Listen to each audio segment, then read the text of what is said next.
अस्सलाम वालेकुम। मुल्की और गैर मुल्की हर छोटी बड़ी खबर पर नजर हमारी।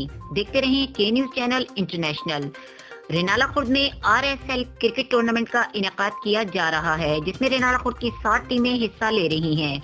हमारे नुमाइंदे इमरान खुशी की रिपोर्ट के मुताबिक रेनाला खुर्द तफसीलात के मुताबिक आरएसएल क्रिकेट टूर्नामेंट का इनेकाद किया जा रहा है, जिसमें तहसील रेनाला खुर्द की 60 टीमें हिस्सा ले रही हैं। टूर्नामेंट की सबसे बेहतरीन टीम जियो सुल्तान है, जिसके ओनर चौधरी मोहम्मद आजम, जिन्होंने तमाम खिलाड़ियों के एजाज में निजी मैरिज हॉल में दावत का एहतमाम किया, जिसमें जियो सुल्तान टीम की तमाम खिलाड़ियों ने शिरकत की है। इस मौके पर कप्तान बाबर आजम ने कहा है कि आरएसएल क्रिकेट टूर्नामेंट जीतने के लिए भरपूर मेहनत कर रहे हैं। इंशाल्लाह हमारे तमाम खिलाड़ी बड़ी मेहनत कर रहे हैं, अल्लाह ताला के फजल करम से कामयाब होंगे।